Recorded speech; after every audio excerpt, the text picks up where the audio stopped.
Where we left us off on our journey, which was a little frightening, is that we had learned that you're in there, you're in there, you're in there, you're in there, you're in there, you're in there, you're in there, you're in there, you're in there. You experience the world as it comes in. You experience the world as it comes in. But that wasn't quite enough.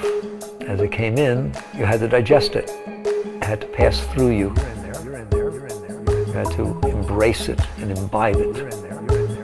And that's not always so easy. That's not always so easy. And so what Will ended up doing, your assertion of will, was to push away some things and cling to other things. Push, cling. Seemed like an innocent thing to do, but where it left you was with these patterns stored inside your mind. Now, because you held a specific image, it became something you like and something you don't like. And so you started looking for what you like and started trying to avoid what you don't like, and everything that came in started stimulating those things inside your mind.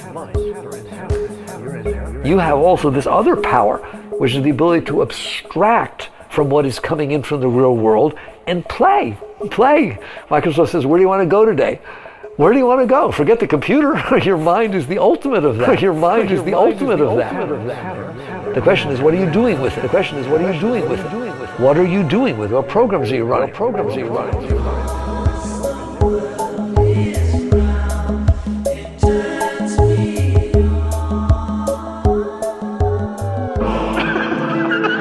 This is Infants on Thrones, the philosophies of men mingled with humor. We are the core. After your faith has let you down, look for the good in everything. Look for the people who will set your soul free. It always seems impossible until it's done. Look for the good in everyone. Welcome back to Infants on Thrones. I'm Glenn Ostland, and this is episode 689, The Infant Path to Surrender, Part 2, where Bill Reel and me go through Michael Singer's 8-course series on surrender.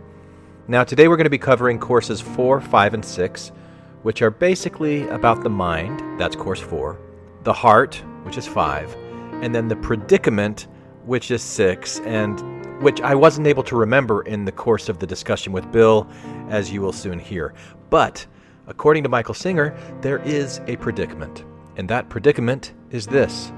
I am carrying around with me a set of patterns that I use to filter the world, that tell me what I like and don't like, what I want more of and what I want less of.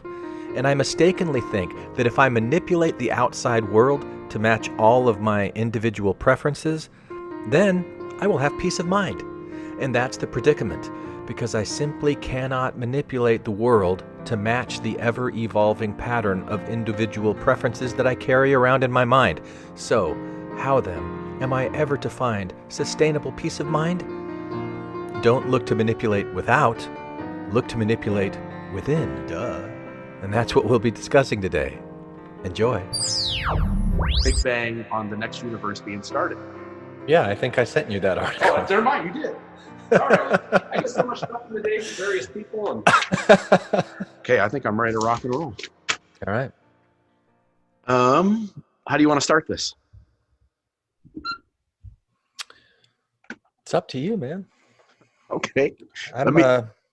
I'm just going to be like super chill and just like flowing with the chi, with the universe on this one. I'm not going to resist anything. I'm not going to want anything. I'm just going to let things flow in and out. And yeah, you're just going to absorb every moment as it unfolds in front of you. That's right. We'll see how that works in real life application. Groovy. All right, let's do it this way then. So are we doing this? We're doing this as a joint thing. So this is Infants on Thrones as well, right? Sure. Cool. All right. Almost awakened infants on thrones. Yeah. So kind of drowsy, kind of drowsy Infants on Thrones. This is before coffee, the Infants on Thrones Almost Awakened edition. The host of Almost Awakened, Bill Reel, here with Glenn Ostlund, the host of Infants on Thrones. Yeah. We've had this conversation now a few times as we've been talking about your podcast, Bathing with God, and you thought it would be interesting to sit down and to discuss this Michael Singer audio, which I'm having a lot of fun with. I really enjoyed listening to 4, 5, and 6, and I listened to them again. And did you listen to them twice? I did. I listened to them twice. Yes. Nice. And so let me start off here. In the last time we had a conversation, I was talking about how I deal with my family, and I was trying to share this better way of doing things, which is to try and be present, to try to be aware that you're aware, and when disturbances come up inside you, to just sit with them and to not react in unhealthy ways, but instead to respond. And you saw that as you laughed a little bit and you said, I'm skeptical that we really can do that. But that really seems to be what Michael Singer is saying, that we surrender. No. That's not what I said, Bill. Okay, what did you say? You said I'm a skeptic about such things, like, oh yeah, can we really change and be better? And no, what I was laughing at was the drawing a distinction between the words react and respond. Like one of those ways is the good way to do it. One of those ways is a bad way to do it. And then it sets up this kind of dichotomy of like self-criticism. Oh, it didn't work that time, so I must have been doing the wrong one. I must have been reacting instead of responding, or I was responding instead of reacting. And so what I was doing was what you said hit my stuff, and I was recognizing that it hit my stuff, and I was laughing at it to release it. I got you. Okay. Does that makes sense? Yeah, that solves everything. So I have these samskaras inside of me, and we're going to talk more tonight about samskaras, right? I love this stuff too. Yeah, it's good stuff. And I've got this stuff inside of me that I was just acknowledging in that moment, because, I mean, honestly, what you said kind of hit and triggered those things of my skepticism, my cynicism. And so I was acknowledging it in that moment. But and it's because you were talking about Thomas McConkie saying you've got like a bowl of water in front of you, and I just want to dump out the bowl of water. And yeah. So I certainly think that in the case of your family, trying to let things be what they are rather than get upset because they aren't something different than what they are that you want them to be, that is what Michael Singer's talking about in here, and recognizing the role that you play, like what you're bringing to that situation. Why is it that you want things a certain way? And if it's not a certain way, you're not going to be okay with it.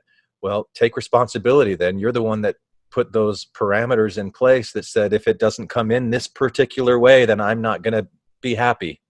Yeah, this is such good stuff. So part 4 starts off, he makes this comment where learning is letting the experience all the way in, whereas the sanskaras, or these blockages that we have in us, they don't get all the way in.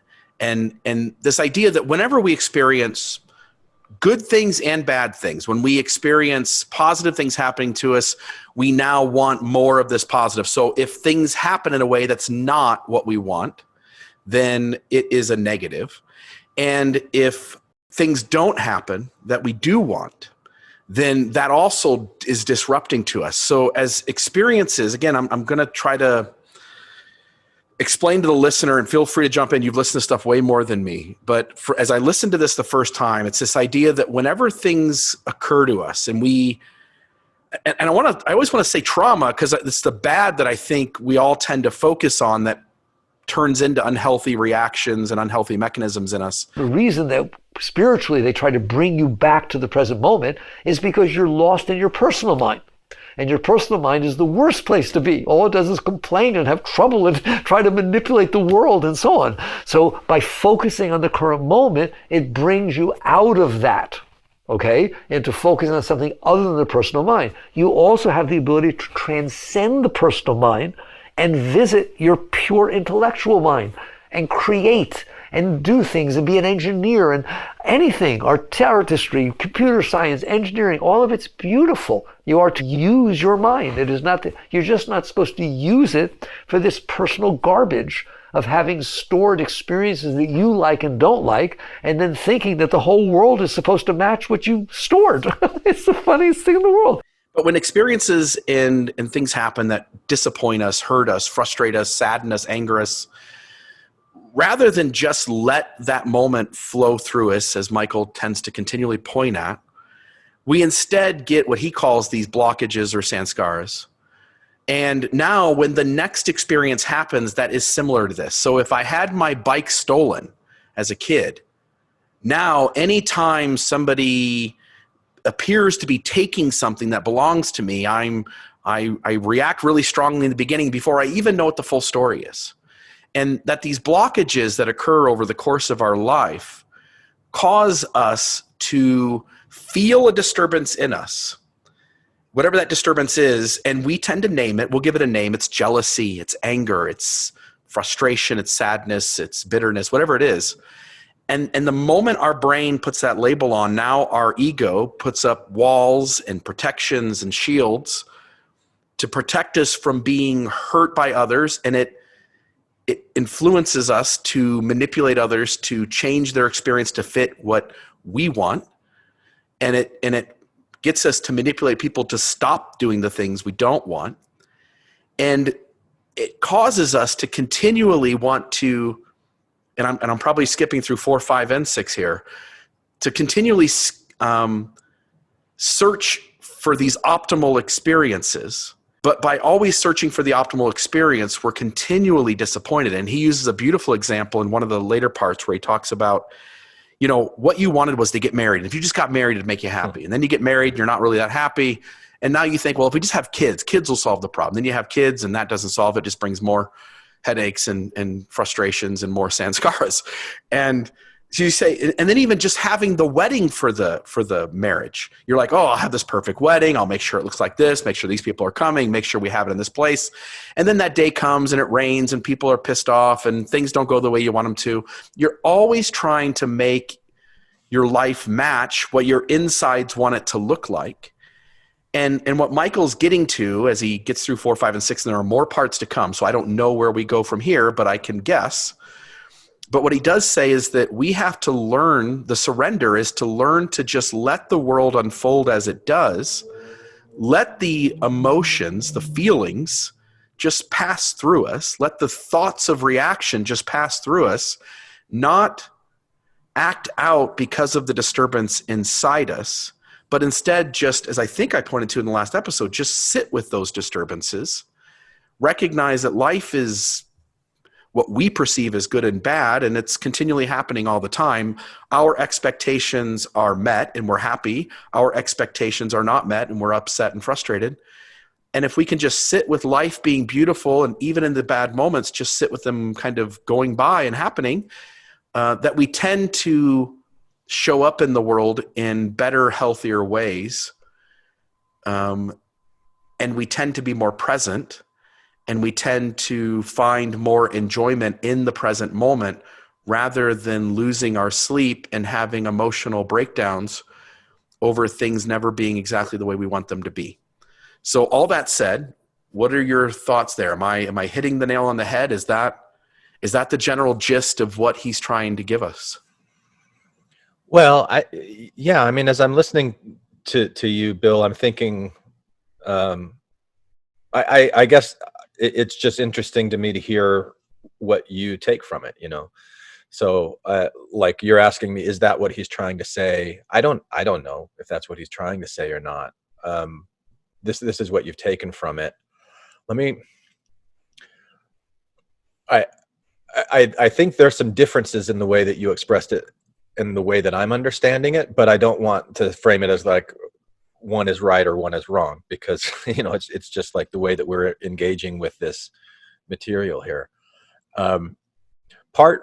If I could summarize part 4, I would say part 4 is about the mind. Part 5 is about the heart. And I'm not sure what to say about part 6. It's the predicament. what he's talking about is, how do you find peace of mind? How do you create peace of mind? And I think it would be helpful probably for the listeners that haven't listened to this Michael Singer course material to define samskara a little bit, so that they know what we're talking about with samskara. I'm curious to hear how you understand this concept of a samskara, how you would define it, and maybe a simplification. He brings this up many times, that there's the world that's happening all around us. There's what we think about it, and there's how we feel about it.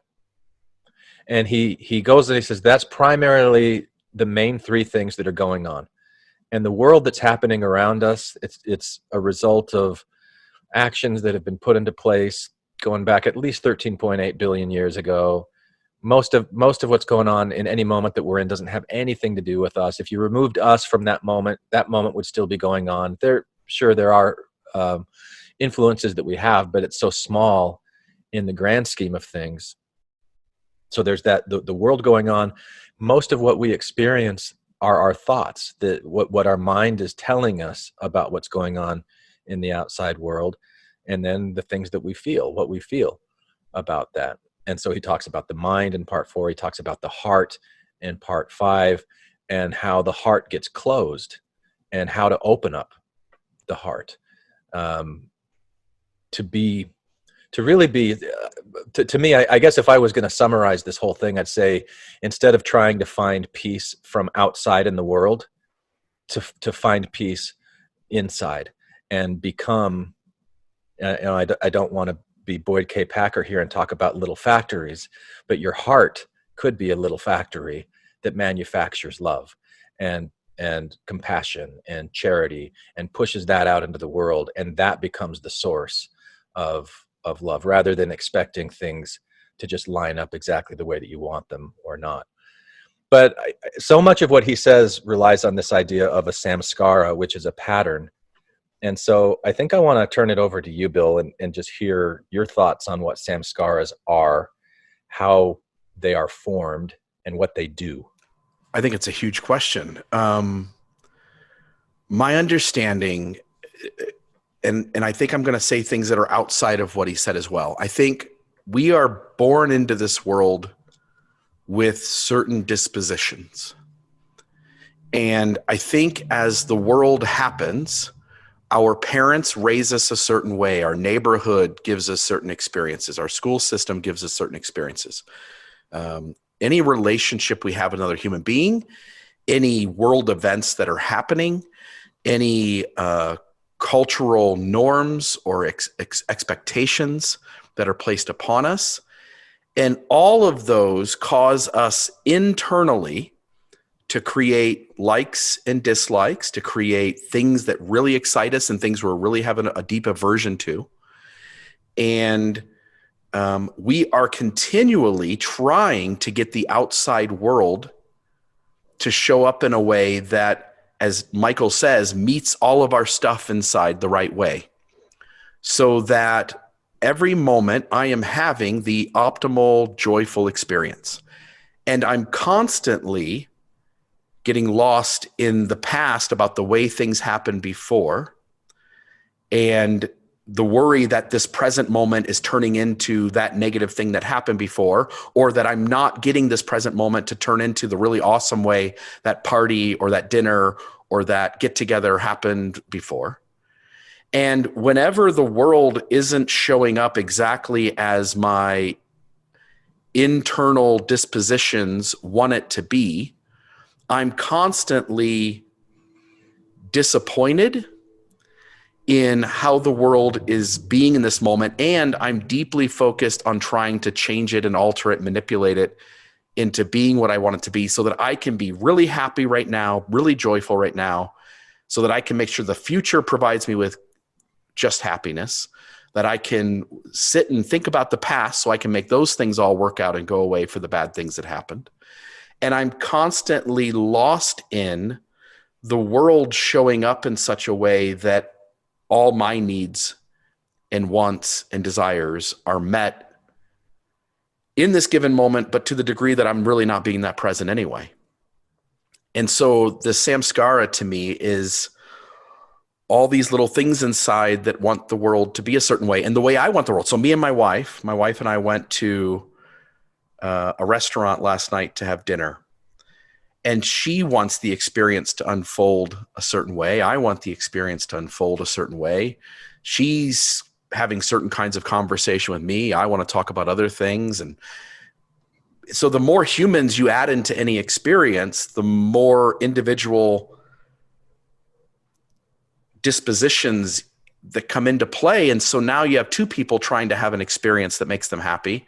And now neither one of us we're both being disappointed on some level.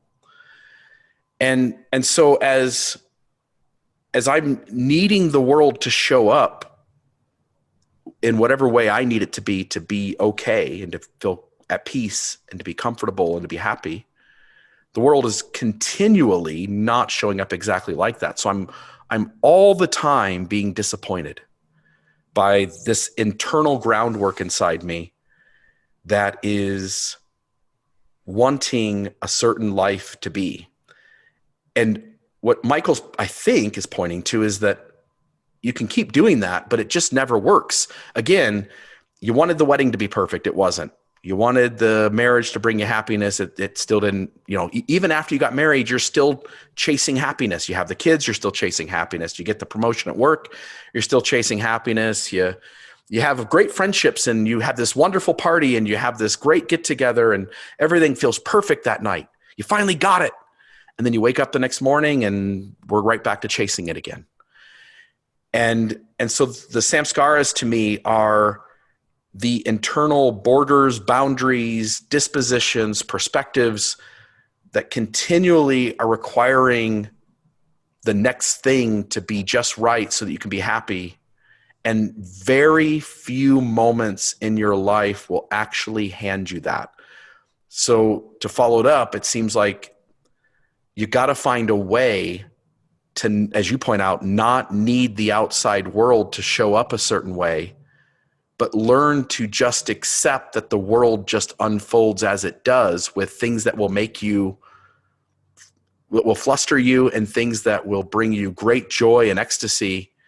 And you have to learn to live with the yin and the yang, because that's just life.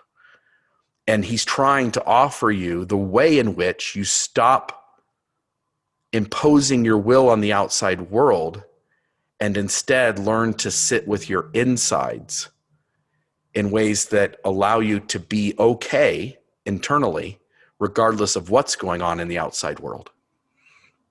Yeah, I think that he might push back a little bit at that last thing that you said, that you might be okay internally no matter what's going on in the outside world.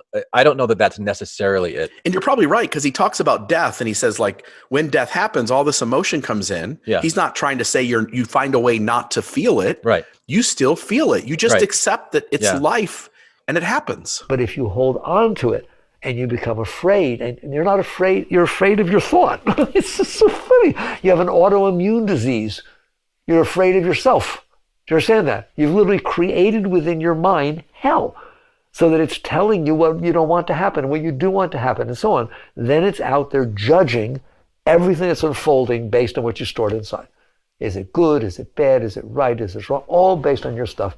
That's why nobody agrees with anybody else. Let's do that for a moment, okay? The experiences that came in through your eyes, we already said that. No one else has ever had them. And now I move you through time and space, and you keep having other ones. Well, nobody else has had any of them. So what you have inside your mind is completely different than what everybody else has inside their mind. Do you understand that?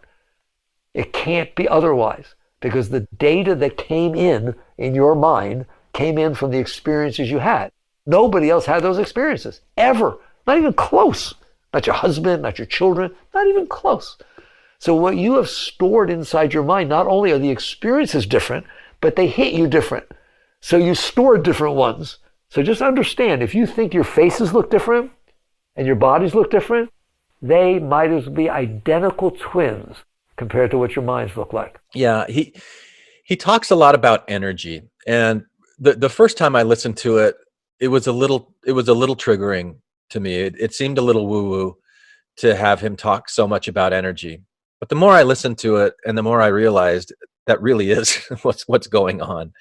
The emotions that we feel are energy. The thoughts that we think are energy. The way that we're sensing the world around us and we're creating this perception is energy, and it's these electrical impulses in our brains that are creating this image that we live with as our reality. But so I think one of my favorite images that he gave is the Colorado River as this energy that just wants to flow. And a samskara is a preference for how it flows. Or you decide to put a dam. You're going to put, what is it, the Hoover Dam with the Colorado River, and that gives you Lake Powell? I don't know if it's the Hoover Dam or whatever it is. But you know, like if once you put that dam there and you stop the natural flow, you get this buildup of pressure, and you're going to need people to maintain that dam because the water just wants to burst out. And there's this energy that these experiences that we have in life, like I can think of one with my son when he was probably 6 years old, and my wife and I were fairly newly divorced, and he was over at my house, and I wanted to do this really special breakfast for him. So I made him something that I love, which is pancakes with mangoes and blueberries in it. And he didn't want it. And I was thinking, oh, come on, you ungrateful kid. I went to all this trouble to make you're going to like it, damn it. And I forced him to eat it. And it was just a miserable experience. I filmed it. I've got it on YouTube, or not on YouTube, on Facebook. It's horrible. It's horrible to watch my 6-year-old son just like, no. And I'm like going, no, you take a bite. You're going to like this. I mean, he's 16 now. He still doesn't like mangoes or blueberries. And what I think is that he stored this samskara of associating mangoes with that feeling that he was feeling at the time of stress that, you know, I was forcing him to do something he didn't want to do. And so now anytime mangoes come around, he just kind of like, he kind of recoils. He doesn't like it. It's that instead of it being this experience that kind of came and went, he's held on to it because of that trauma. And that trauma is you're kind of like bracing yourself. And the image that Michael Singer gave, I think in part 3, was like a plasma TV screen that when you pause the screen, it freezes in place. And so this experience that happened 10 years ago, it's still in my son's mind. It's still in his subconscious. It's this automatic program that still runs, and it influences his set of preferences. And I think that's probably a set of preferences is the way that I like to understand what samskaras are, and these programs that kind of run the way that we experience the world. And so I gave an example of one where there was something that he didn't like, but I could just as easily give an example of something that we do like and that we enjoy. And so it's recorded in our minds as, oh, this is a good thing. I felt this way because of these circumstances that happened. Therefore, these circumstances are always going to bring this feeling. You know, you gave the example of taking your friends out to dinner or something. Michael Singer gives the example of a restaurant. You go to a restaurant, it's this awesome experience. And so you tell all your friends, oh, you got to go to this restaurant. It's the best thing. You're going to love it. And you take them, and it's just not as good as the last time because maybe it's a different chef, you know, that the night's different. You're in a different mood. There's all kinds of different variables in here. And so you're apologizing. No, I swear it was better than what we experienced, because we're constantly having these comparisons, freezing that moment in the past, saying, this is the ideal. This is the standard. This is what it was that brought me happiness and joy. And I'm trying to recreate that. And you just can't exactly. And so trying, you know, recognizing when those feelings come in, anytime you're feeling a feeling or you're thinking a thought, you can say, oh, this is a result of this filter that I've built, this set of preferences that I've built. I'm not these feelings. I'm not these thoughts. I'm not this filter, but I'm experiencing it. And that's why I'm feeling like I need to do X, Y, or Z. So I think it's just kind of that recognition. And maybe if you're Thomas McConkie and you're holding a bowl of water, then you can turn it over and dump it out. But I don't know if samskaras can just be dumped out quite like that bowl of water. But I think that is what you're trying to do is take that dam down so that the Colorado River can continue to just flow, and you don't have all of this buildup, all of this pressure. Yeah. So two things. One is that in your situation you shared about you and your son, I'm not doing this to poke at you, but I want to draw attention to it, which is you had your own samskaras, right? You needed your kid to like things the way you like things. Yeah. And you needed your kid to show gratitude. You needed your kid to be thankful and to smile and to be happy and to come into that experience being thrilled that you had gone out of your way and put so much effort into trying to make this really cool birthday. Exactly. Yeah. And he didn't. And so your stuff got bumped into. Yeah. And so you show up as dad, and I do this all the time as dad. I'm like, God damn it, can't we just do things the right way here? Yeah. I was out at dinner this past week. Our grandson had his first birthday. It's our first grandchild, our only grandchild as of right now. It was his first birthday. Family from her side, from my son's wife's family was in town. And I take all these people out to dinner, and I'm footing the bill, and I don't no arrogance in that. Like everybody else, I just have the means, and we did it. So I foot the bill, and my daughter, who's came in from California, she had just moved there a few months back and kind of struggling to get by, and I buy dinner for everybody. And my daughter orders wings, and her wings come out. I did the order because she wasn't going to get there until a little late. So she says, "Dad, order me wings." Her husband says she doesn't want any sauce. And I'm like, that seems crazy. So I ask her, do you want that sauce on that? She goes, oh yeah, please don't let that get messed up. So it shows up with sauce, but it also has blue cheese crumbles, and she hates blue cheese. But I paid for the damn meal, right? Like, so she starts moaning and groaning. I'm not going to eat it. She starts crying. She has this breakdown over, and so her stuff got bumped into, right? Yeah. The blue cheese is atrocious to her, and it's not the way she wanted. She's disappointed that people who ordered for her couldn't get it right. She's hurt by the fact it didn't show up right. She's hungry. She's had a long day. So there's reason why she's all poked. And now I'm all pissed off. But I also, again, being a little older, a little wiser, I sit with that for a moment. I sit over, I try to talk to her so I'm not drawing attention with anybody else. I'm not trying to embarrass her.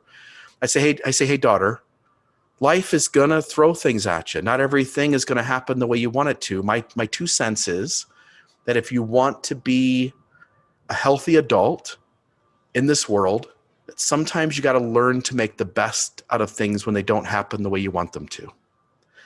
And then she kind of fires back at me, and she's still pissed. So now I'm starting to get upset. I'm starting to get irritated. Like, damn it, fucking just paid your meal. And excuse my language, but just paid your damn meal. Just eat the damn food and let's move on. And she couldn't. So I had to, I being the older person, and again, hoping there's a little bit of wisdom here, I just let it go. I moved on. I just said, it's not worth fighting over.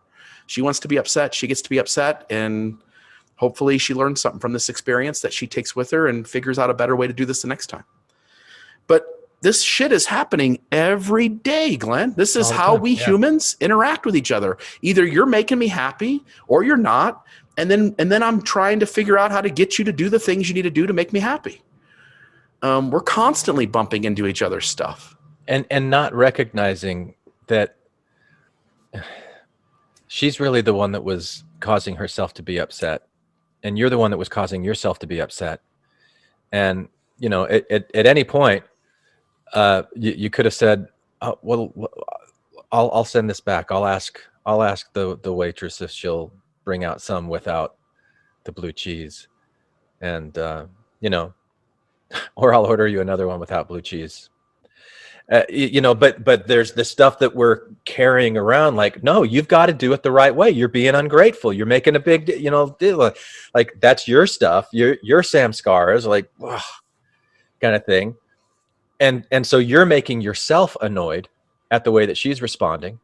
She's making herself annoyed because these things didn't come out the right way.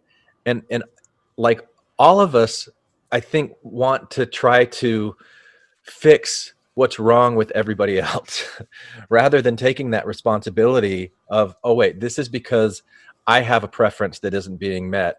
I'm going to chill out on this. I'm going to take a pill. I'm going to relax on this. And not have this become than the moment that we're experiencing that's full of this turmoil that I've created because my preferences aren't what's happening outside of me. Yeah, sometimes your preferences will be met, sometimes they won't. Can we get to a place where we're aware as these emotions rise up inside us? And I really do. I like this all ties into Buddhism and the benefits of meditation. And the moment you can be aware of the ego as it's happening, almost as if the ego is an outsider, Yeah. rather than it's me and I'm just pissed right now. Rather, you go like, oh my gosh, I noticed that there's something inside me that wants to be pissed right now. Yeah. And when you are aware, when you observe the observer, when you're aware that you're aware, you begin to develop an ability to see those emotional feelings rising up in you as separate from you. Yeah. And you can now begin to go like, oh, I'm going to make an active choice to just sit with that disruption and let it last as long as it does, and it'll go away. And then we move on with life without having to disrupt the outside world because it's not happening the way I want it to. Yeah. And you still feel, so you still feel the frustration of your daughter throwing a fit that there's blue cheese on the wings, and you might even still be judging it internally. Maybe over time you get to a place where you're not judging it internally. But you just go, okay, I'm going to give myself a little mental timeout because I don't want to respond from a place of annoyance or anger. I don't want to escalate the situation. I want to be a peacemaker. and so I'm going to make peace. Yeah. In the situation. Yeah. And I could have at any moment, rather than be inside my head, getting all spiraling out of control, I could have just went back to eating my meal and talking to my wife, which is eventually what I did after about a minute of trying to give her some advice and in a legitimate, healthy way. And it backfired. I immediately turned to my wife and just moved on, started eating my food. And if she wants to stay in that space of being disrupted, she gets to do that. That's what we humans get to do. We get to have breakdowns at times and be hurt and be upset and spiral out. And it doesn't mean that the rest of us do if someone is. Yeah. We can move on with our day and enjoy it and not let those things keep bumping up against our stuff. And I think the really advanced move is to be grateful that experience bumped up against your stuff and go, wow, this showed me that I've still got these edges here. I'm still a rough stone rolling, and I've got these corners and edges. I'm going to see how many of these I can throw in here. Yeah, how many of these religious cliches that some of the audience will know and some won't. I love it. But seriously, it's every single one of those moments is teaching you about yourself. It's teaching you about, okay, what are these triggers that I'm carrying around inside? What are my samskars? What is the shape of my samskars? And am I really going to let these sets of preferences run my life? And I'm going to be asleep to them and just go where they take me? Or am I going to become awake? Am I going to take control of them and go, actually, I'd like to craft a different feeling in this moment? There was one point, I think in part 4, where he was talking about thoughts, and he was saying, there's different kinds of thoughts, but 95% of the thoughts, and I mean, this is an arbitrary number that he gave, but about 95% of the thoughts are just automatic thoughts that just come up as a result of living life. You look at your phone, you see the clock, and you realize, oh, I was supposed to contact this guy. Oh, I didn't. I forgot. Man, he's going to hate me for this. And you start doing this thing that it's just an automated response to things. But then every once in a while, you can create, using your will, you can create your own thoughts. And the example he says is, in your mind right now, I want you to say hello. Just in your mind right now, say hello, hello, hello. Did you do it? Whether you did or not, it's an expression of your will. You either chose to do it or chose not to do it. So you're like creating and generating these thoughts on your own. But a lot of times when we're just not paying attention, we find this inner chatter in our mind and these thoughts that are going on that then make us we worry, we have anxiety, we're worrying about things that haven't happened or that aren't going to happen, that might happen. And those are formed by these samskaras, these sets of preferences that are mostly in our subconscious, that have been collected and gathered over the course of our life as we've made note. Oh, I like this kind of thing. Oh, I don't like this kind of thing. Oh, I want more of this kind of thing. Oh, I don't want any more of this kind of thing. He says something at one point. If anybody's upset, it's for one of two reasons. Either you got something that you didn't want, or you didn't get something that you wanted. Something happened to you that you didn't want to have happen, or something didn't happen to you that you wanted to have happen. And it pretty much boils down to those kinds of things. So it's the sets of preferences, and this is the Buddhist desire is the source of suffering teaching, because we have these sets of preferences that we desire that things are a certain way, when the majority of time they aren't. We suffer as a result of it. Yeah. But we're the ones that created that nest of samskaras in the first place, with that little bit of will that we have to create a thought that says, oh, I like this, or oh, I don't like this. I want more of this. I don't want more of this. And we built that, so we can unravel it. That is the suggestion from Michael Singer. He's been doing this since the early 70s, and I've been doing it since June. So I don't know if it's true or not, but this is what he's saying, and I like the message. Yeah, there's parts of it I want to push back in, so I will get to those here in a little bit. But the general gist of what he's saying feels like stuff that I've been swimming in for a few years anyway. Mm-hmm. This idea of being present, this idea of recognizing these disturbances rise up in you, and then we humans immediately want to name them. And it's just a sensation, right? What you would name as jealousy or anger or sadness or frustration, they're just sensations. Your body feels something, then your brain names it. And if you can get in between that process and go, oh, there's a sensation, but let's try to stay away from naming it. I want to name it this, but let's not do that. Let's just sit with this sensation I'm feeling, and let's try to keep the brain away from naming it, or at least be aware that it's trying to, and kind of sit with not allowing it to. And then you sit with that sensation, and I think it begins to allow you to show up in a present moment differently.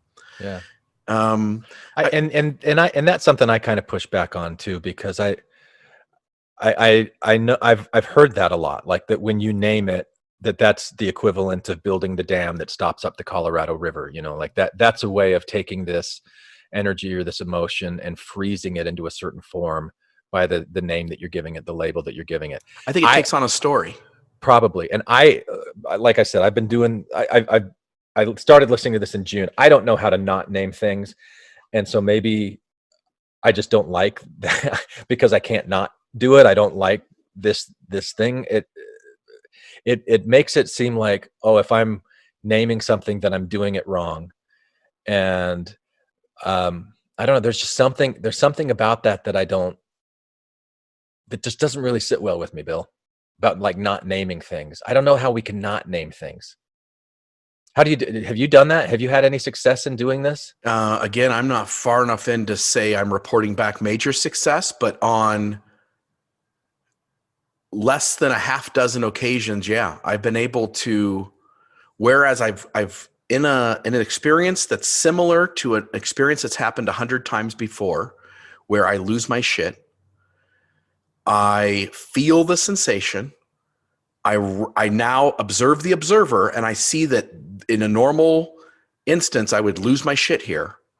But instead, I sit with the sensation and go like, okay, this is whatever. I would want to name this thing, and now go into the story of how it's happened 100 times before and lose my shit again. And instead, I go, there's that feeling. I'll tell you what I'm going to do this time. I'm going to try something different. I'm just going to sit here. I don't want to teach you how to change your emotions, how to make this happen or that happen or never feel this. No, that's not what I'm going to teach you in the rest of this course.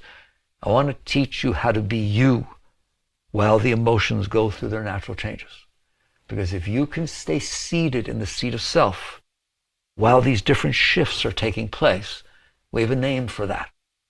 And it's a very high one. It's called becoming established in the seat of self. So the emotions can change. You notice them changing, but you don't go anywhere. You're the one who notices this. You're the one who hears the thoughts. You're the one who looks out through the eyes. Who is this one? This is the one that it's all about. There is no spirituality anywhere except in the seat of self. The seat of self is spirit, and spirituality is about spirit. And I'm going to respond with healthy dialogue in the conversation I'm at, recognizing my ego wants to just go crazy. My ego wants to put somebody in their place. It wants to tell somebody they're wrong. It wants to give them advice and fix the situation for them. And instead, I still sense that path's right there. I could go down it. And instead, I'm choosing a different path, which is just to be present with them and to let them speak, not try to fix it, not try to tell them they're screwing up it's just a different way. And I don't even know if I can describe it right because it's happened 3, 4, 5 times. Yeah. And sadly, I'm still failing 99.2% of the time. Yeah. Well, here's for failing only 99.1% of the time. I'm rooting for you, Bill. But, I can tell you the times where I've had the most success with that is telling stories about my ex-wife and the horrible things that she did to me that, I present myself as a victim of circumstance.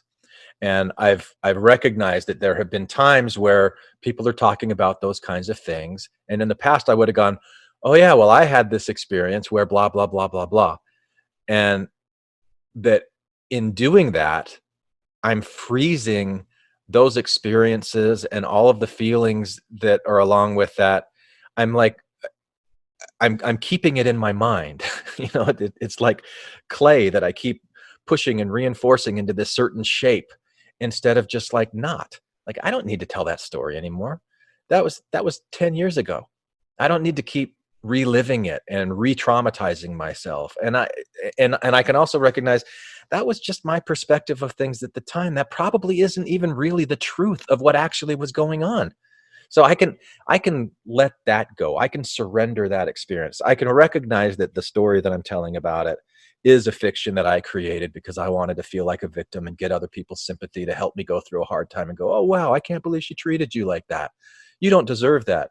You're a good guy. And I'm getting like these attaboys and it feels good. And, so there's this payoff as to why I was telling this victim story about myself. So I guess in the like not naming things category, retiring that story, putting it away. And the more times I feel the impulse for it to come up and I don't go there, the easier it is for me to not go there. And I think what will happen is I'll just get to a place where I don't even have that impulse come up anymore. And it's basically just gone. It isn't something that makes me feel anything anymore because it's just back in the past. And I've taken the dam down from the Colorado River and I'm just letting it flow because it was something that was in the past. It's not, So I think that's where I probably do that with the naming and have had the most success with it. I think it has to be. We have to talk about this for a moment, which is in part 4. I think it's part 4. And by the way, I write down part 4 and I make my notes, and then I make more notes about part 5 and more notes about part 6. But I didn't put a line in and say, here's where part 5 started and here's where part 6 started.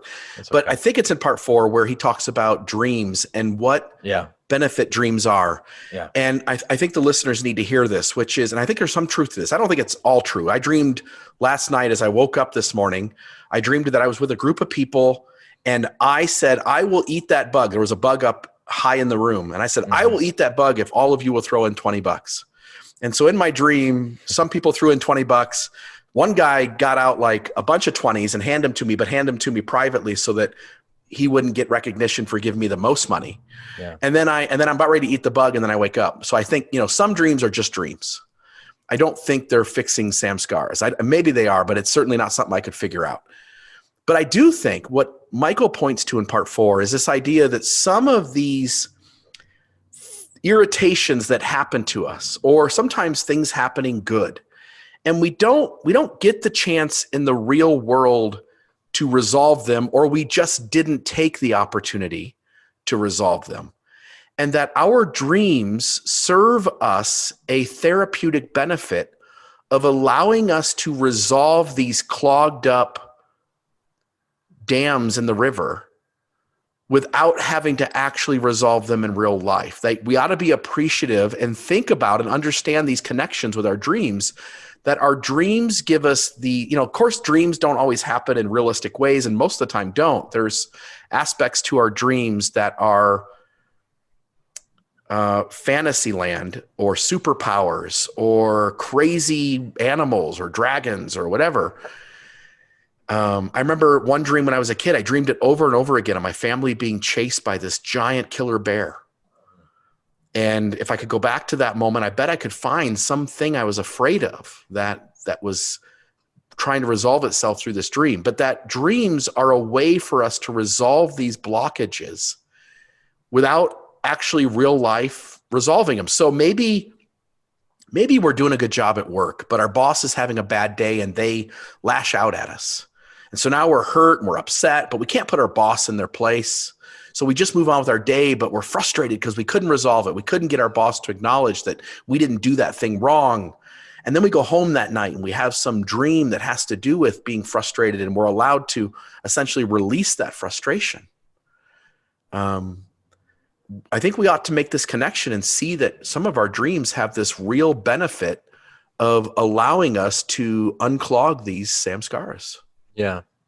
Well, let me make a pivot away from Michael Singer for a minute. There's a book that I've been listening to called Why We Sleep by Matthew Walker. And I recently heard him, he was in a chapter talking about dreams. And what he said about dreams, which I thought was really interesting, is that it's kind of like a filing system where the activities of the day are being filed into our unconscious minds.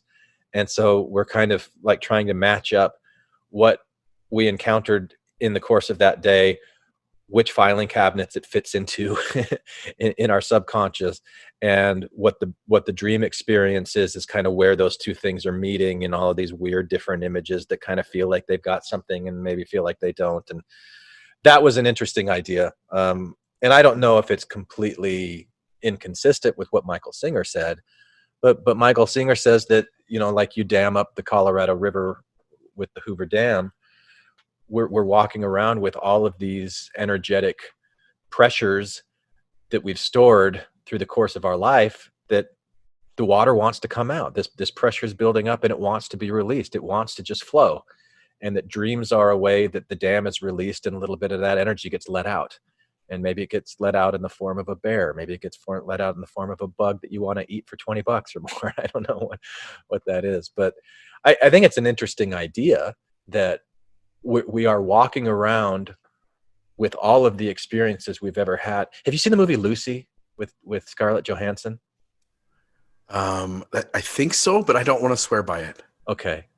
I'd like to recommend that you go and watch that movie, Bill.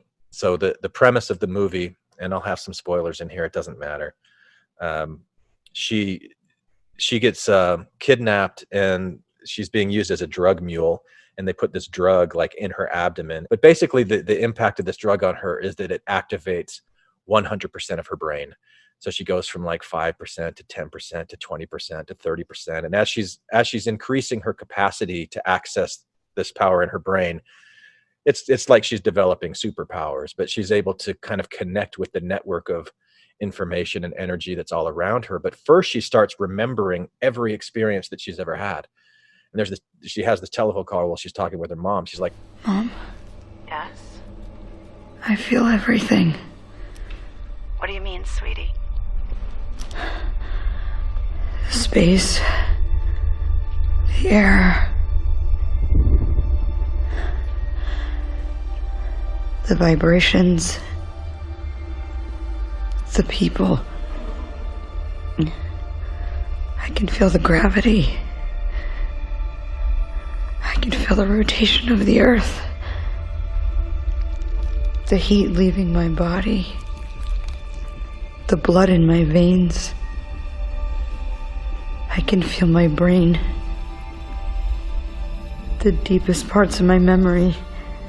Sweetie, we have a bad connection. I can't hear you so well. What did you say about memory?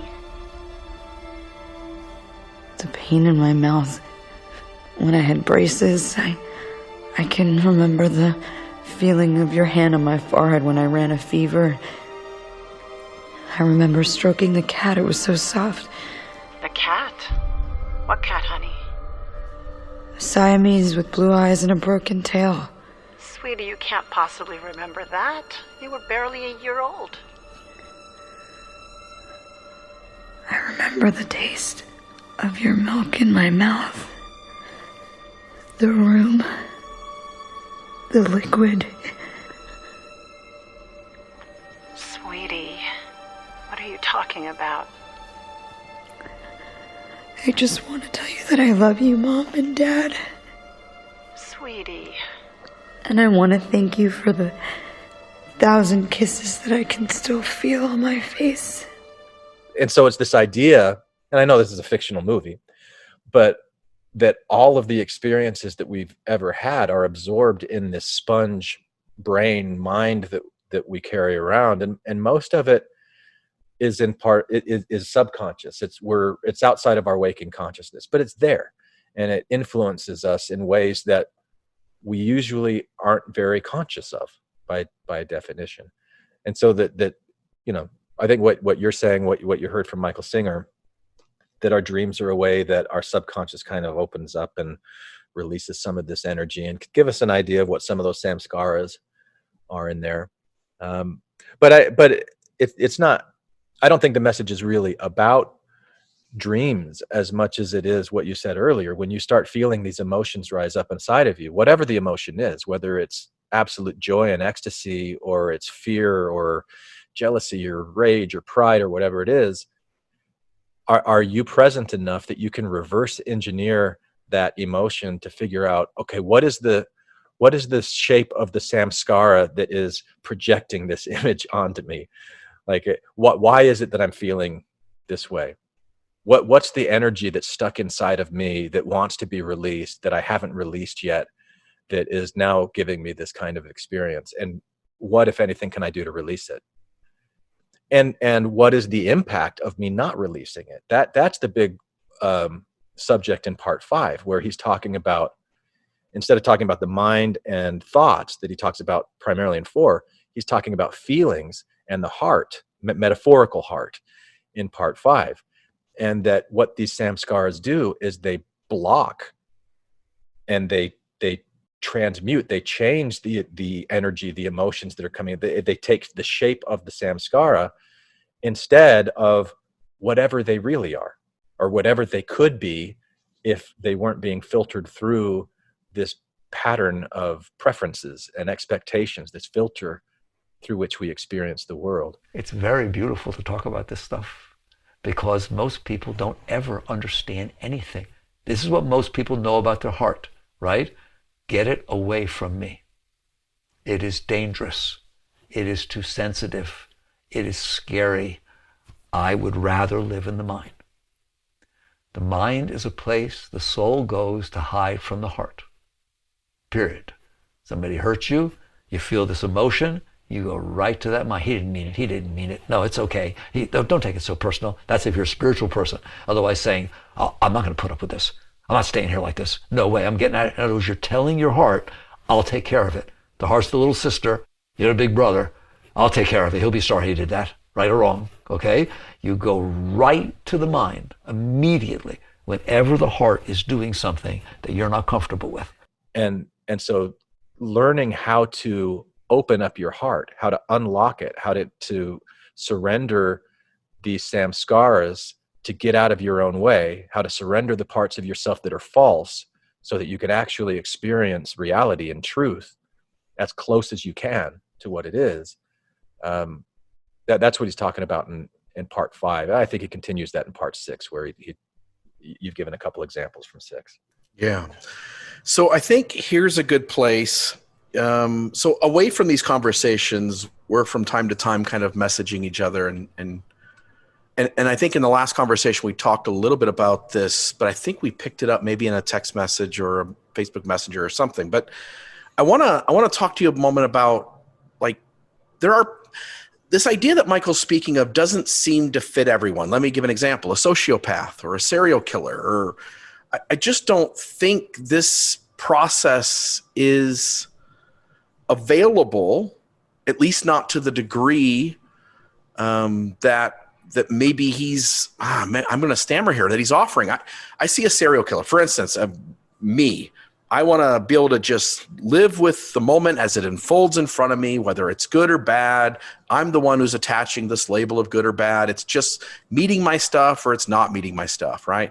It's running up abrasive to my things or it's running smooth with my stuff. But the reality is there are certain situations in this world where people are being deeply harmed. You know, I lived in Ohio, and an hour east of us was I can't remember what the girl's name was. Amanda Berry was her name. And her and some other women were kidnapped by this guy, and they lived in his basement, and he got these women pregnant, and they had kids, but they were in his basement trapped for decades, like 10 years, 15 years, 20 years. Their life was atrocious. They were being harmed every day. There are certain people who are in situations that they are constantly being traumatized and harmed by the outside world. And I don't want to reduce this process to saying, like, well, if they just sat present with their harm and just realized the moment as it unfolds in front of them, like, to me, that's bullshit. And so I want to push back at least and say there is some limit. There feels like there's some limit to me of how much shit we should suggest that another human being just absorb and let it flow through them and pass by and then enjoy the next moment as it happens.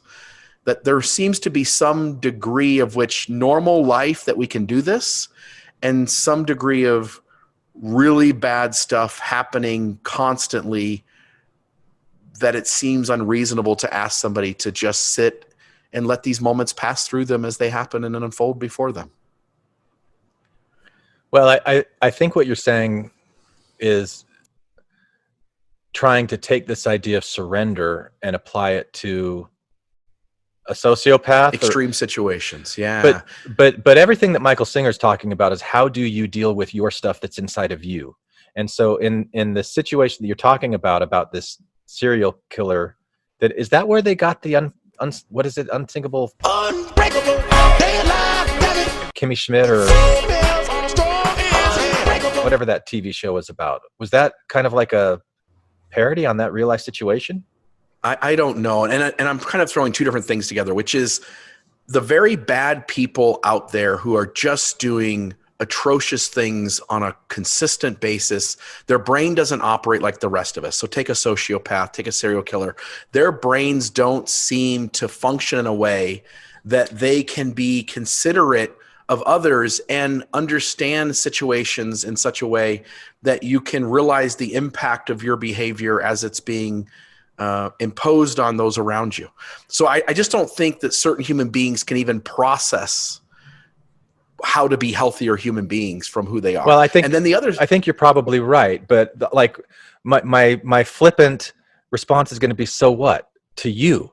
Like what, how does that help you when you're sitting with your daughter and they got blue cheese on the wings? Like, right. It's those kinds of situations. Like, how do you find peace of mind? Are you going to, like, you heard the news of this guy that did this horrible thing to these people, and now not only is he traumatizing these people that he did, but you're carrying it around with you all the time. And so he's vicariously made you a victim as well, but it's actually you who are doing it by carrying this around and saying, I'm not going to allow myself to have peace of mind because this person never can, and he did horrible things to people. And it really does seem like it's a separate issue. And I don't want to minimize it or belittle those horrible things that happen in the outside world, but I don't think that's what I don't think that's going to help you unlock your heart and become a more loving person by recognizing that they aren't and that they possibly can't be. And then again, you can come back with the same answer, but I simply would say, like, as everybody's engaging this potential to not let the outside world disrupt you like it does in right now. And as you pointed out, Michael's argument that things are either happening that you don't want or things aren't happening that you do want. Well, some people are in situations that things that are happening that they don't want are continuous, they are extreme, they are atrocious, and I simply would say that there are some situations where things happening to you that you don't want this process may not work for. I mean, I don't really know what to do with that, Bill. He gives an example of if he's in traffic and the car in front of him is driving really slow. And, I mentioned earlier, he's been doing this for 30 years, so he's kind of mastered this process more, but he says he still gets triggered. He still gets upset that, hey, you're in my way. I want to be going faster. And he catches himself getting annoyed at this other person for what it is that they're doing, that he doesn't have any control over. He can't speed the person up. He can't, move them out of the way. He just has to deal with it. And so what is his state of mind going to be as he's behind this slow person? And I think the equivalent then is what is your state of mind going to be as you're living in a world where there are people who do horrible things that you really don't have any control over, no matter how vocally you are about their wrongness. Yeah. You can't get them to speed up. You can't, and so as you are in this place where this stuff happens, how are you going to be? And how is that going to affect you? And how is that going to hit your stuff? Is that going to be then another one of these samskaras that you hold on to and you put this dam up and this energy doesn't flow through you? It doesn't mean that you're happy about everything. It doesn't mean that you think everything is okay, just how it is. It doesn't mean that you don't get involved and say, hey, we're going to hunt down this person. We're going to find him. We're going to bring him to justice. And we're going to do what we can to, reduce these things in the world as much as you can. But like how, and it's still never fixed. Like, yeah. And are you saying, like, I remember when Brad Pitt and Angelina Jolie were a couple, and they said, we're not going to get married until everyone can get married, until gay people can get married and everybody has equal rights to get married. Okay. That's a very laudable thing to do. Are you going to say, I'm not going to be happy until all of the serial killers in the world are behind bars and things like this never happen in the world again? I'm just not going to be happy, because that's not fair to the victims that have this stuff happen to them. I'm only trying to note that for the victims of atrocious behaviors that are so long ongoing, that one's hope for the experience to change and move to at least something different or something better, that for those people who are in those situations, again, what I'm saying is that maybe the formula doesn't work for everybody, and some people on the extreme end, and we can get back to talking about most of us, because it's 99% of us that I think can utilize these tools. But just to make an acknowledgement that there may be some people in extreme situations that cannot make use of these tools, even if they were taught this procedure, taught this as a resource, given these skills, it wouldn't help them in the hell that they're in. Does that make sense? Yeah. And I think that many are called and few are chosen, Bill. Oh, I was trying to time that while you had the drink up there, and so you kind of like do a spit take on there. Yeah, no. There's another one. Yeah, right. But that you mentioned the word hope, and he actually kind of goes off on the word hope for a little bit, and he says if people think that hope is a spiritual practice, people think that hope is something that is like laudable, but when you're hoping, basically what you're doing is you're saying, I will be happy once this thing in the future happens. Once this thing that isn't how it is right now, then I'll be happy. And so you're putting your own sense of inner peace contingent on something that's totally outside of your control, that's at a time outside of the present moment, and that's you doing it. You're doing that by your hope and your and that hope is going to be based on your samskaras, on the way that your psyche has been formed over the years, your preferences. And so it's that hope is actually keeping you, it's keeping your sense of peace at arm's length. Yeah.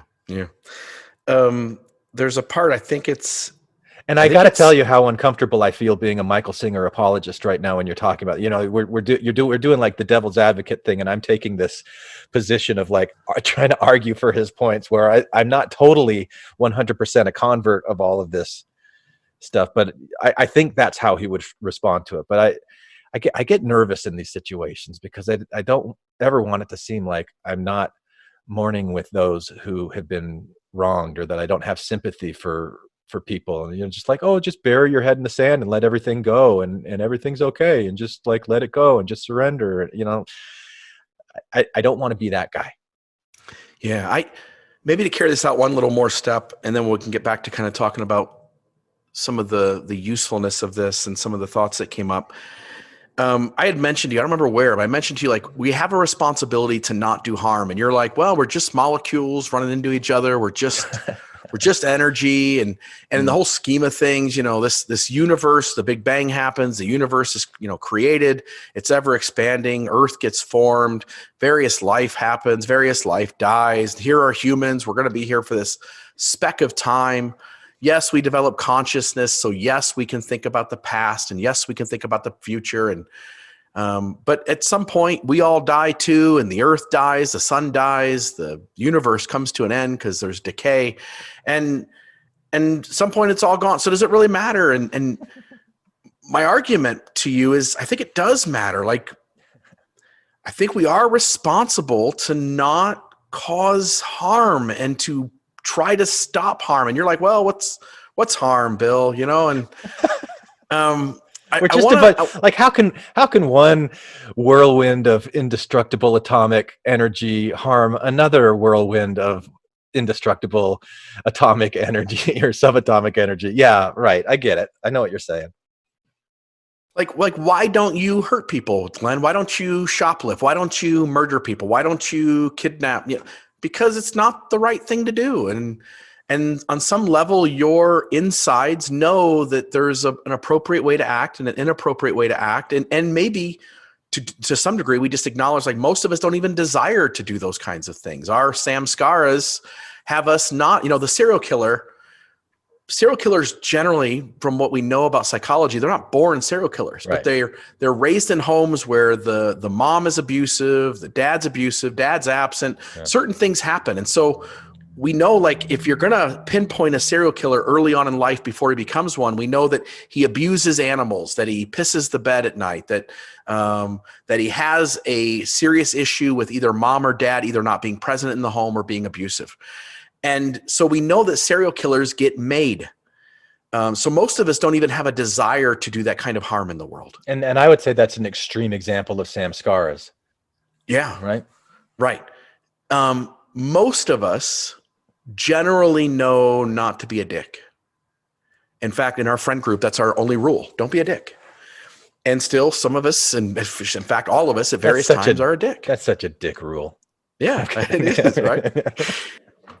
So maybe, I get deep down, I think I don't want to take all this, and I wouldn't call it foo-foo. But I don't want to take all this stuff to its extreme end and go, harm doesn't matter. Then why did you, Bill? So I want to add, like, harm does matter, right? Or do you really think, like, we're just molecules running up against each other, and whether we do good or bad, or what is the whole quest for to have greater peace of mind, but to reduce harm? But yeah. it's the self-harm. It's the, like, how am I hurting myself by telling myself these false stories about the way that the world is, or by telling myself that I'm only going to be happy if things are a certain way. And then what I think gets attached to that is that part of that certain way is, I'm not going to allow myself to be happy until the world is a utopia, until there's no longer any harm, or like whatever this pet cause is that one group has, and then another group has another pet cause, and another group has another pet cause, and we will not rest until this injustice has been righted and resolved. And I don't think that this message is saying don't do that. I don't think it's saying don't engage in the world. It's not saying don't try to make the world a better place. It's saying when you're in the airplane and the oxygen mask comes down, take it and put it on you first, and get your heart to a place where it is this little factory of love making and charity and generosity, so that when you are going out into the world to make it a better place, you're doing it with this really open heart, instead of being closed off and you've got your own prejudices and your own biases, and you're a little hypocritical because these people over here are okay, but these people aren't for whatever reason. And you just kind of clean all that stuff up inside of you. I don't think that it's a either or kind of proposition, that you release your own samskaras, or you go out and you right all of the wrongs in the world, or that you just say that it's okay how it is and you bury your head in the sand. I don't think that's how it is. I don't think that's the message. That we stop losing our energy because we're investing energy in things, that we stop exhausting ourselves with the expectation that we can fix it and make it all better, that we can drive all the bad away, or even in any one area, that I can solve this thing, and once this thing's solved, I'll be good. It seems like it's just letting go of the expectation that the world will unfold a certain way. Yeah, or that the love is going to come from somewhere else other than you. Yeah. That the compassion is going to come from someplace else other than you. And I think that once you clear out as much of these samskaras as you can, you don't carry as heavy of a load. You don't get as exhausted as you otherwise would. And you have more capacity to be there for others, to share yourself with others more freely. And that rings true. Yeah. That feels true, that if I'm not invested in the world showing up a certain way, I do my part to be healthy and to share wisdom and to help others, but I'm not invested in them showing up the way I want them to show up. Like I just let go of that expectation. Yeah. You don't say that your daughter has to, be grateful for the wings with the blue cheese if she's not really, and that's, you're not going to be okay until she's okay. You remove all of that kind of stuff. You go, I'm just going to make myself okay. Yeah. And really, if I see that she's over there suffering, I'm going to do what I can to alleviate that suffering because I love her. And I'm going to just, and I'm going to do that without any kind of conditions, no strings attached. Yeah. Which reduces your emotional investment in it, even as you're showing up in healthy ways yourself. I don't know if it's at the end of 5 or at the beginning of 6, but he kind of springs on us this new thing. He says, look, there's 3 things always going on. There is, you're the observer, you're in there. And he constantly starts off each episode saying, let's start off from the beginning. I love his summaries. You're in there. Yeah. And yep, you're in there. Yeah. And we're all in here. So the world is unfolding before us. Yeah. We're in here. And we're observing. So there is an observation which comes through our senses. It's always spoken of as our eyes, but it's not just our eyes. It's our nose, It's our ears, it's our touch. So we're observing the world through our senses. And then he says we have thoughts. Yep. And those thoughts aren't us, although we can with intention create a thought. Or if we don't, we can also have tons of thoughts going through our mind with no intention. He talks about these charges or emotions. We get feelings, we get sensations, we get these charges. And then he suddenly goes, but there's a 4th one. I haven't told you. I told you there's only those 3. Yeah. Now there's a 4th one. And that 4th one is this flow of energy. Yeah. The first 3 I can comprehend. The 4th one feels to me as it entered woo-woo space. Yeah. And so can you, because he calls it Shakti. And he calls it cheese chi and shaktas and all that stuff. And then you've got your chakras, and he talks about that a little bit too. Yeah. And so from your point of view, Glenn, what is this fourth thing, and how have you felt it? How have you experienced it? Help me understand, make connections to when I've felt it and experienced it, so that I can go like, oh, it's that thing.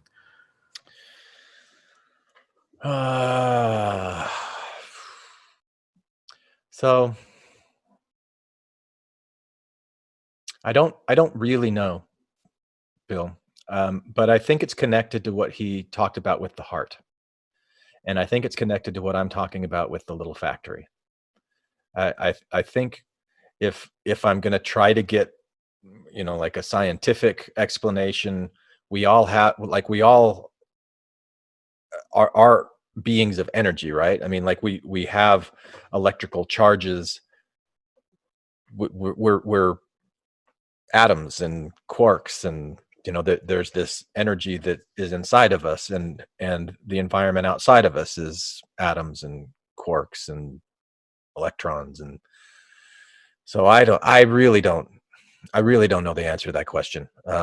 Taking that energy and creating it within ourselves and pushing that out into the world, I think. But I'll go back and I'll listen to it again and see what comes to me as I listen to it.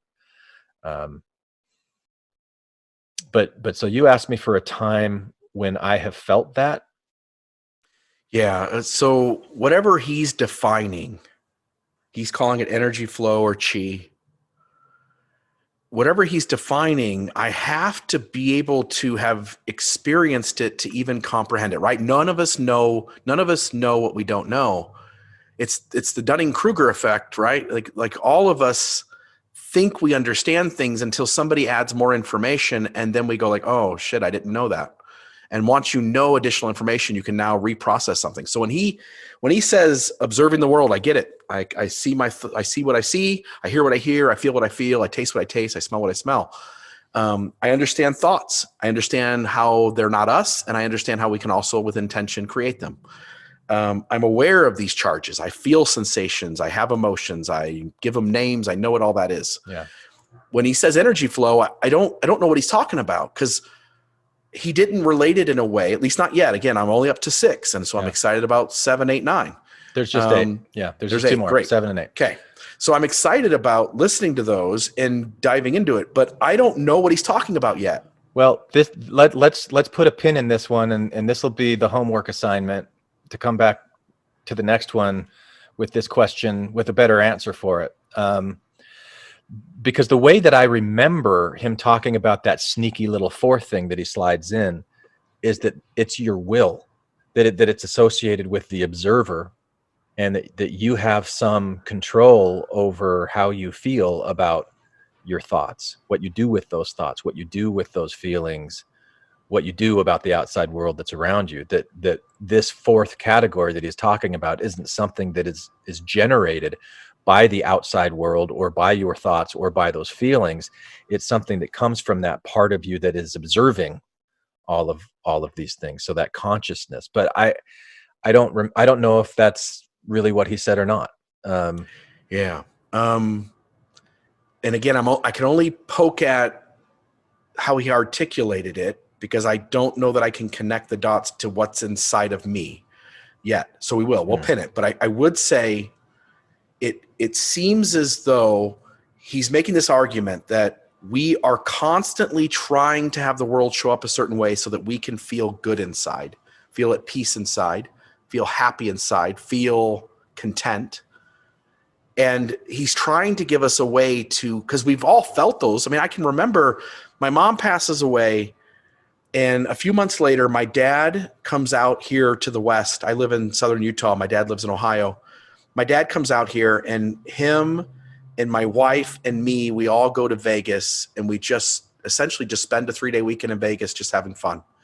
And there's this moment where we are all under the influence of conscious altering tools, drinking and stuff.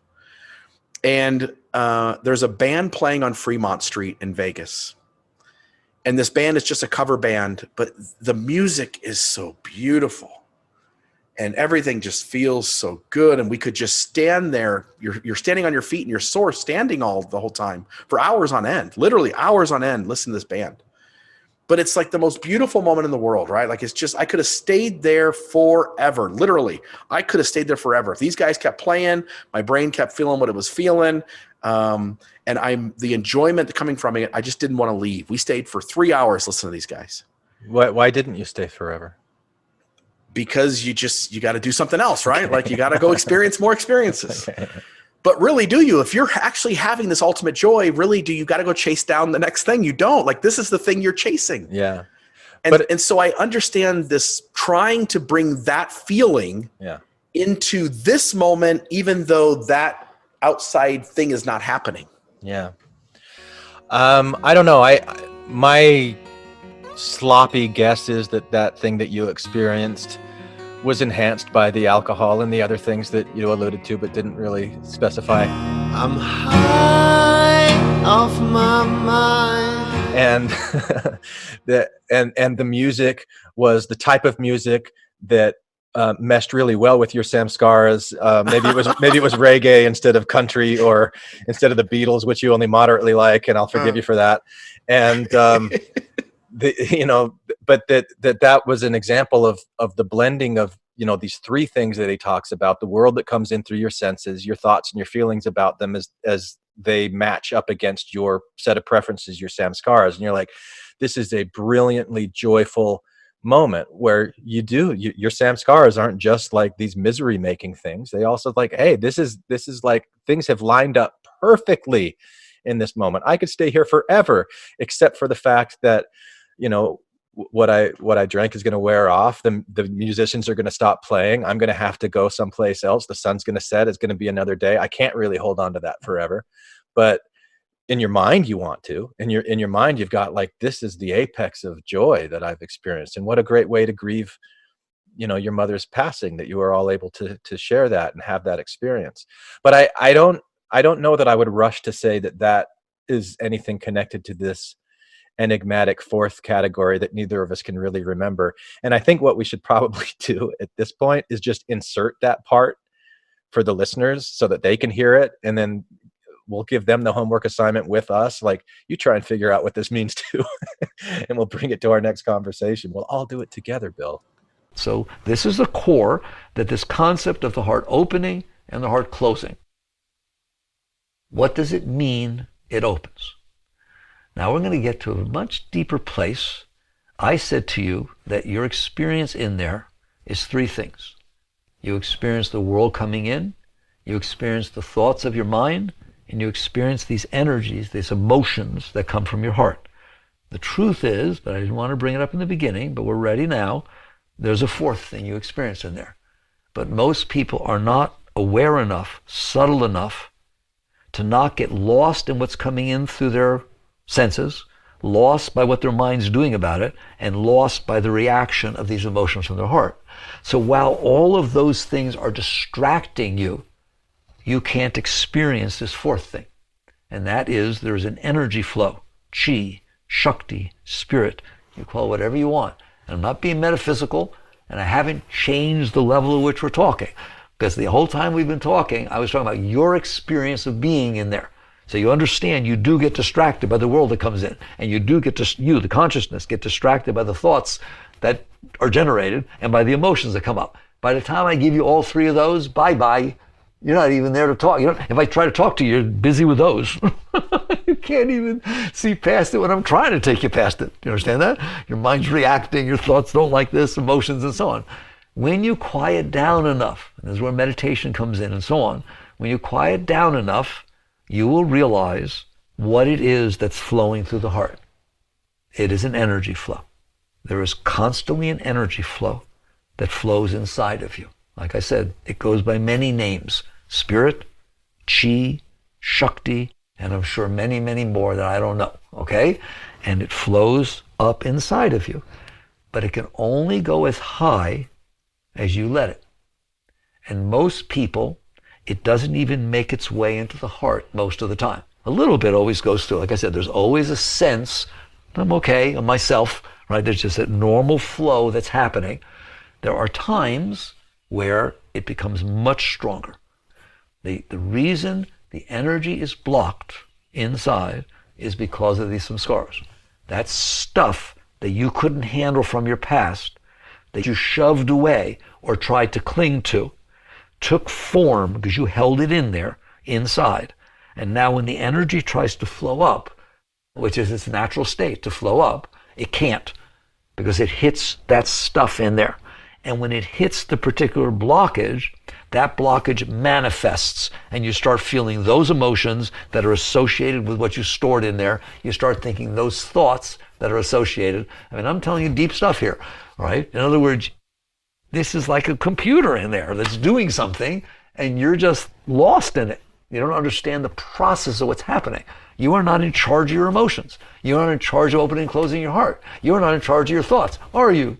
Okay? Just try to meditate once and see how little control you have in there. The entire inner environment is what I'm telling you. It is the dance of Shakti. It is the dance of Chi. The energy is trying to come up, but it can't, because you put these energetic patterns. They aren't real things inside. They are, remember, they were the renderings that happened in your mind about what was happening outside, and then you pushed it away. So they are literally energetic patterns that are blocked inside of you. Those block the flow of energy coming through your heart. Makes me want to cry when I look at you straight. Those block the energy flowing through your heart. Those block the energy flowing through your whole system. That is your chakra system. That is the whole energy system that is flowing inside. Most people don't experience it. If you will follow these teachings, by the time we're done, there will come a day where you know what I'm talking about. And most of you already do.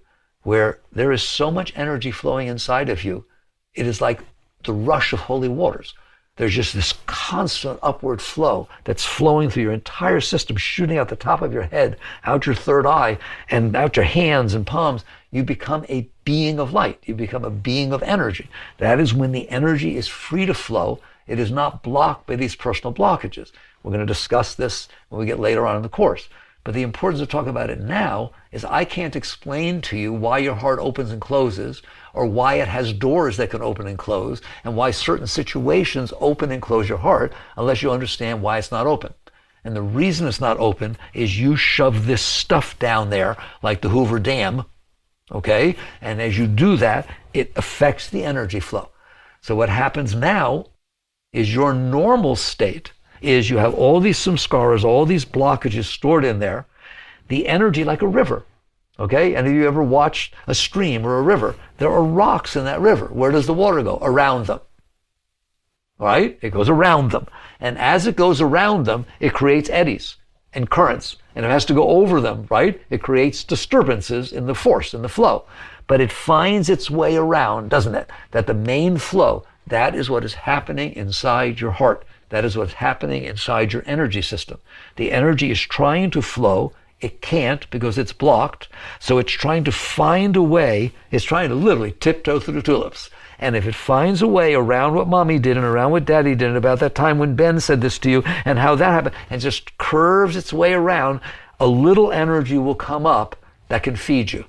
And so you feel, how you feeling today? I feel okay, right? It's a game I used to play. You want to know spirituality? Ask somebody how they're doing. They'll say, okay, not too bad. It's been worse. Okay, it'll get better. I feel good. That's a positive person. It'll get better, right? They don't say ecstatic.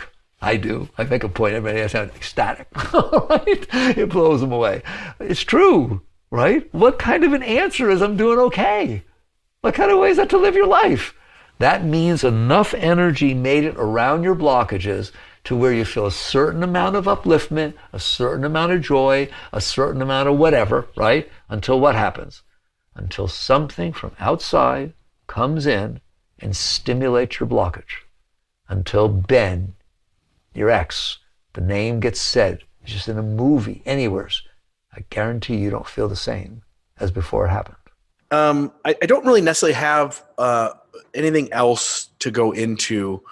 I've been thinking a lot lately about the word compersion. I think, did you mention that word? Yeah, did you mention that word in an earlier? I don't know that I've ever heard that word before. Okay, it's a new word that's been invented in the last, few decades. And it's tied to the polyamorous community. And they invented this word to mean when you take joy in someone else feeling joy in their experience, in spite of the fact that it's not exactly what your stuff inside would prefer. And so in the polyamorous community, it's, you know, when you let your wife go out and have intimacy with someone else, she's having a blast of a time and you're feeling good about it because you get joy out of her joy. Even though your stuff inside wouldn't do that and it feels jealousy and it doesn't want these. So for instance, I did an episode a couple of days ago where I talk about me and my wife went bowling. I'm a really competitive guy, Glenn. I love athletics and I always want to win. And if I lose, I'm butthurt about it. If I play basketball with you, I have to win or I get pissy inside. Now I'll be a good sportsman and I'll put on the good front and I'll smile and shake your hand and say good game. Yeah, you'd be really pissy, Bill, if we played basketball. Hey, I've got a torn ACL right now, so you win. Yeah, there we go. But I'm bowling with my wife and she's bowling the game of her life. Every frame is a spare or a strike, literally. She ends up bowling, I think, a 140. I think she had one frame where she didn't get a spare. She had one strike, two strikes, but the rest were spares. She just did really good. And I'm having this complete joy in how good she's playing, even though she's kicking my ass. Yeah. And normally I would be inside going like, oh, come on, throw a gutter. Give me a chance to sneak back up on you. Give me a chance to come back. And as I'm doing something different, having complete joy about how she's doing well, I look over to the left of me and there's another group bowling and there's guys in this group of friends or family that is just uber competitive. Cold stares, he bowls, he gets a spare and he walks right back to his seat and sits down kind of with a cold face. And he's really not enjoying this great moment to be with these people he cares about, his family or his friends. And he's just so set on winning, right? His samskaras are imposing that he has to not embarrass himself. He has to win or be close to the top. He has to be. And so he's so focused on that he's losing the moment of this joy with these people who are in his life. And I'm watching that. And then I'm also realizing my own setting that aside and enjoying my wife having this experience. And so the word compersion, when I think of what's going on with Michael Singer, I think there's some level of learning to be happy with, even as unhappiness is happening and you're feeling unhappiness because things don't happen the way you want them to, learning to be happy with just the joy of life in front of you, the joy of whatever is going on, that someone else is having a good experience, something else is unfolding for someone else, and you're sitting with your shit as it doesn't happen the way you want it to, but you're also finding ways to make peace with that. Yeah. And I think part of making peace with that is being, maybe you're at a party and the music they're playing isn't the music you want. But you know what? You can look over at some other person at the party who's having a blast because it is their kind of music. And you can appreciate this present moment and enjoy it from their perspective rather than bitching and moaning inside you because it's not the music you like. Yeah. I think there are better ways to do this thing. And again, I don't know if he would tie directly to that, but I think that's one of the things I do when I'm in an experience I don't like is I try to find someone who is enjoying the experience. Yeah. And I think he might push back a little bit at the use of the word happy in those situations, because you might not always be happy with what comes in. And if you're trying to make yourself happy about something that you're not really happy about, then you're pushing against what's coming on. Just, you're creating another samskara with that. But if you just kind of allow things to be what they are and you're at peace with them for how it is, because what he keeps talking about over and over again is this moment that you're in took 13.8 billion years to show up exactly how it is, and that's incredible and that's amazing. Yeah. And you get one split moment with it, and then we move on to the next one. You get one split moment. Yeah, and what a gift it is for you to be able to experience it, whatever it is. So if you're being mugged or you're having something really, really horrible happen to you, are you going to be grateful for that experience in that moment? Are you going to be happy? Are you going to be at peace with it? Is it, like that's where it gets a little bit problematic to me. But I think in your bowling example, you've been able to shift your own sense of inner peace to allow for your wife's success to make you happy. And, you don't have to just win at her expense. But what if you were both just sucking it up? what if she twisted her ankle, or you twisted your ankle, or some horrible thing happened? Would you still be able to be at peace with it, or would you go, oh, that just was, we shouldn't have gone, it was a terrible experience because it still didn't match my expectations of how I wanted things to go? Or are you able to go like, wow, that was amazing, it took 13.8 billion years to get to a point where I could twist my ankle or have this horrible thing, so, Right. like, I think a lot of this stuff is kind of pie in the sky, but it's still, if I'm going to be trying to do anything with my life, I'll try to do things to create peace and be more accepting of the moments that are there in front of me, and try to get out of my own way whenever I possibly can. So yeah, I don't know what to add. I don't yet know how to be at peace, other than to know, like, oh, this moment will pass and something else is going to happen. Like, I can do it from that angle, but he seems to be suggesting, like, could you do it if that moment never passes? Could you do it if only bad things happen for the next 10 days? Could you do it if, could you appreciate the moment in front of you, even if there was no expectation that something better was going to happen right after this bad experience? And I don't know that I'm there yet. And I don't know that I can even comprehend what that looks like or feels like to do that. I think the only way to do that is to just really be in the moment that you're in, and not worrying about, well, if this thing happens, am I going to be able to be at peace right now? But just like, okay, well, right now, as I'm sitting here having this conversation with you, like, how do I feel? And am I having a peaceful moment? And I am, Bill. And it doesn't have anything to do with you. Yeah, Sorry. Me too. All right. So I'm excited about the next two. Send those to me as soon as you can. What other pieces do we need to cover here? Is there something where we've left out? Oh, I'm sure there are plenty of things that we left out, but for people who are interested in this, I mean, once again, I mentioned it in the first one that we recorded, but Sounds True is the platform that sells this series, and it's an 8-course series, I think, and it's got Surrender. Maybe it's called The Path to Surrender.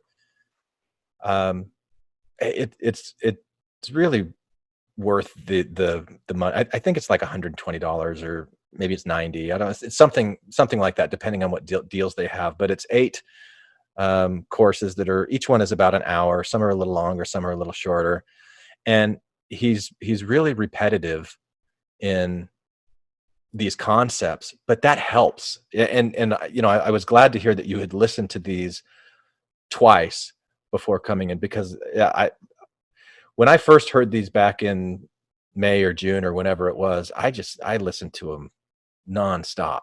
I just loved them.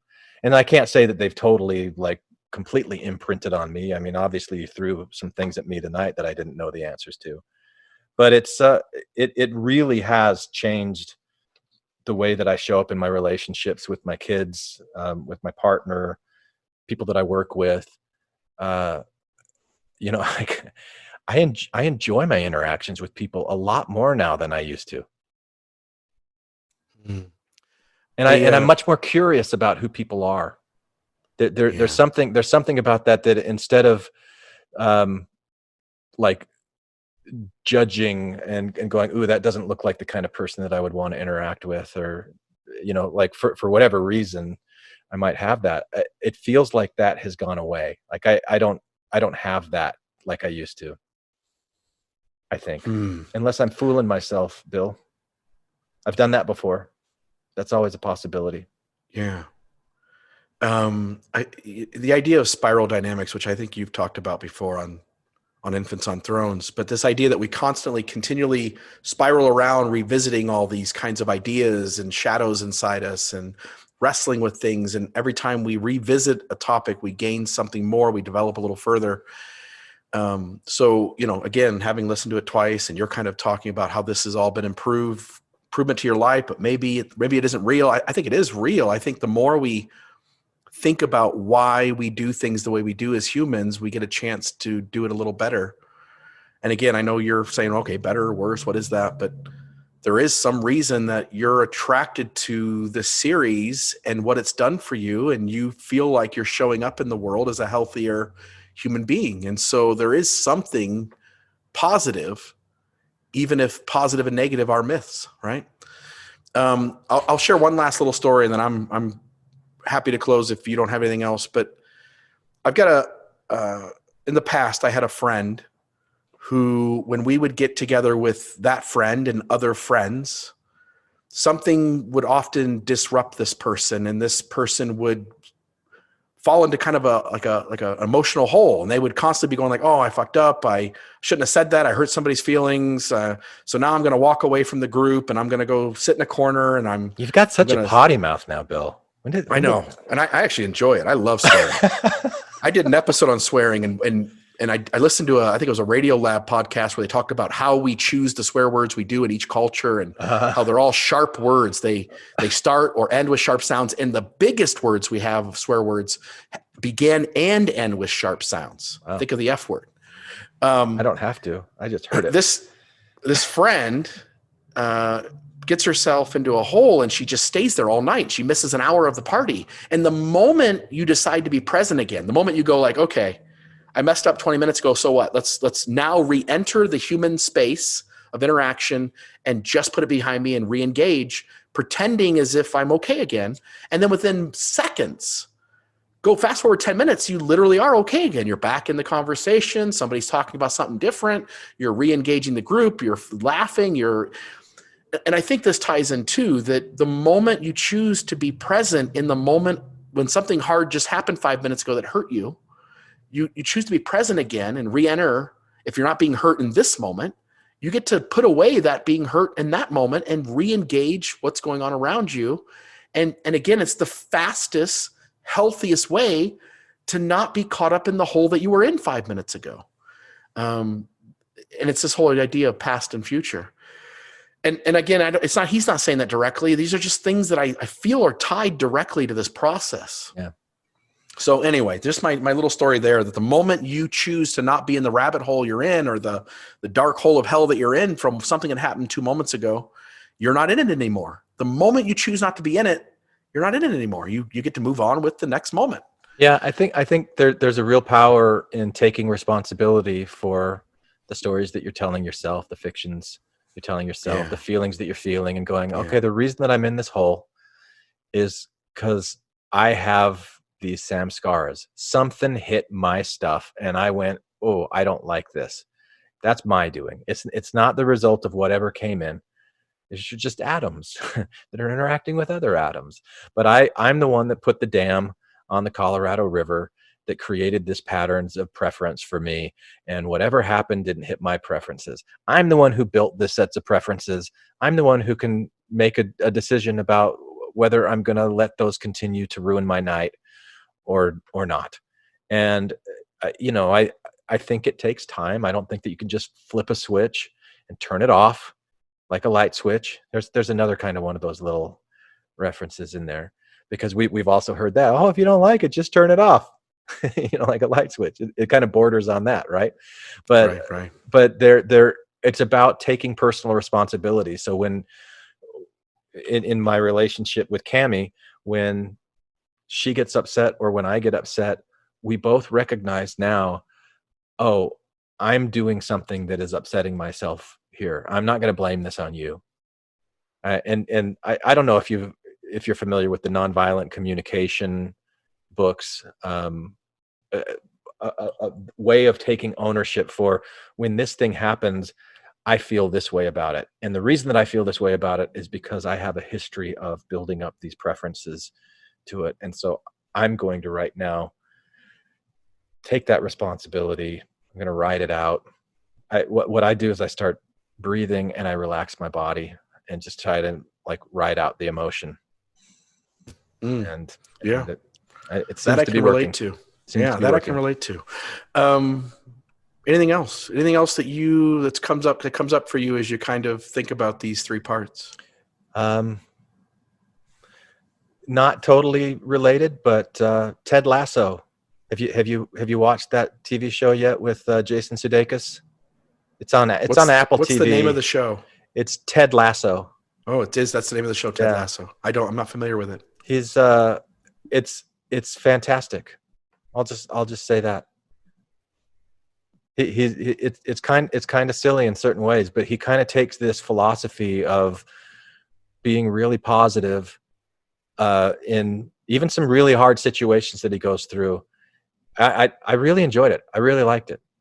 And in fact, I think I want to insert a scene where he's talking about the importance of being curious instead of judging people. You know, Rupert, guys have underestimated me my entire life. And for years, I never understood why. It used to really bother me. But then one day, I was driving my little boy to school, and I saw this quote by Walt Whitman. It was painted on the wall there. It said, "Be curious, not judgmental." I like that. So I get back in my car, and I'm driving to work, and all of a sudden, it hits me. All them fellas that used to belittle me, not a single one of them were curious. You know, they thought they had everything all figured out, and so they judged everything, and they judged everyone. And I realized that they're underestimating me. Who I was had nothing to do with it. Because if they were curious, they would ask questions. You know? Questions like, have you played a lot of darts, Ted?